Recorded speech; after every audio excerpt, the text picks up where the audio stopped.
Hello, this is Blue Star, Defender of Equestria, and this is my afterthought review for Meltdown. And while this wasn't the greatest episode ever, I'm just so happy for you, Spike, as like Spike is finally growing up. Oh, it's a beautiful thing.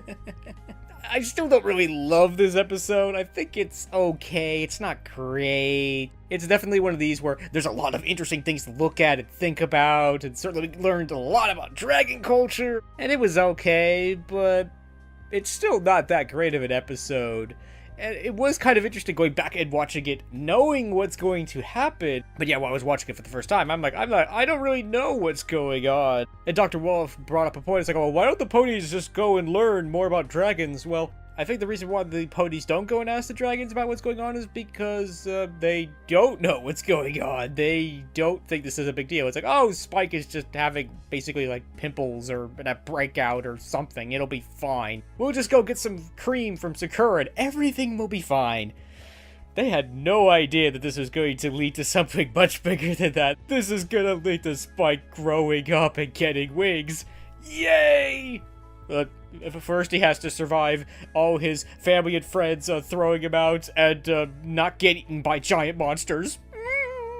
Man, I knew that growing up was tough, but I didn't know it was gonna threaten your very survival. As Dr. Wolf and Silver Quill and other people said, it's kind of a dark thing when you think about it. Your family and friends are gonna throw you out and leave you fend for yourself, especially with being faced by giant monstrous creatures that can come and eat you. That's pretty mean and dark and sad. Well, all I have to say that is, welcome to the jungle! Because, yeah, that's pretty much how the animal world works.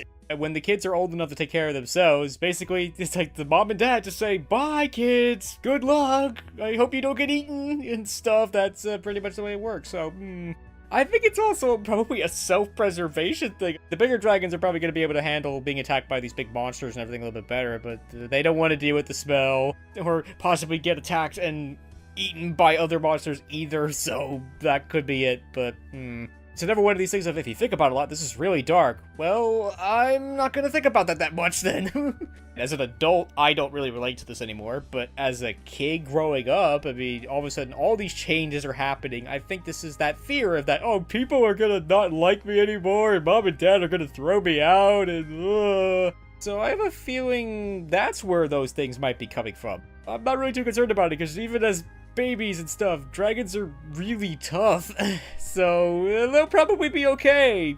Maybe. I hope so. I'm glad it worked out for Spike, though. And Sakura, and Rarity, because they almost got eaten by a giant bird monster. No! All I'm gonna say is next time, I'm gonna make sure my caster's fully charged and go weapons free. Oh, poor Spike, Sakura, and Rarity. It's like they almost were eaten. But I did love that line by Rarity. I've been in the clutches of a monstrous beast before, but it doesn't make it any easier. Poor girl. It's kind of interesting that Twilight's having such problems dealing with the rock. I mean, my theory is that I think Twilight is trying to do quote-unquote precision shooting. Like, she's trying to actually shoot the claw and, I guess, release them or something like that. I hope that's kind of what Twilight's doing, because I have to agree with Starlight Glimmer. Is like, you really need to work on your aim, Twilight. Twilight should be able to deal with this monster pretty easily, but she's trying to save her friends, and maybe that's exactly why she's having such trouble, because, yeah, maybe she could just, blast the monster in one shot, but then they'll all go tumbling uncontrollably towards the ground, and that could be bad. To Silver Quill's comment that, oh, Alicorn powers are only as strong as they need to be, kind of reminds me of something that the creator of Babylon 5 would said. It's like, when asked, how fast does the Star Fury go? It's like, and he replied, the speed of plot. In other words, it goes as fast as the story needs it to go. Yeah, unfortunately, it's another one of those things that, yeah, if Twilight just blasts the monster and just frees her friends, it's like, yay, congratulations, Twilight. Well, there's no story here, because part of the story is Spike saving his friends after magically getting a new pair of wings. Yes! In a lot of ways, I would think that this episode is almost Spike's magical mystery cure, except nowhere near as cool.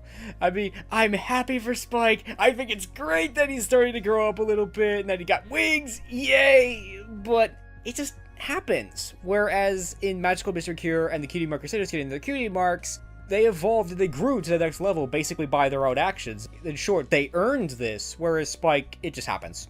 And again, I'm happy for Spike, it's great, yay, congratulations and all that, but it's not on the same level as becoming an alicorn, or getting the same cutie mark as two of your friends and everything because you've decided to go and help other ponies find their cutie marks. But even so, I still like this moment, it's great. I think the best way to summarize this episode is, it's a great Spike moment, but it's not necessarily a great Spike episode. I mean, it certainly does have a lot of interesting Spike elements in it, but yeah, it's really not that great. I mean, it had a lot of great continuity things in it, and it's like, oh, the writers, they remembered! I hope the audience does.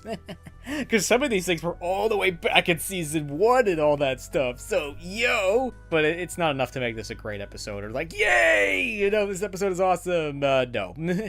I was kind of thinking, this would be sort of like if they had decided to do an episode about the Royal Guard, and it was absolutely awful. Yeah, I would be like, yay, the Royal Guard! But I'm not going to go around and say, oh, this is an awesome episode just because the Royal Guard are in it, so no. So I think, unfortunately, that's how I kind of feel about this episode. It's like, it had a great moment in it, but the episode itself, when you look at it as a whole, really not that great.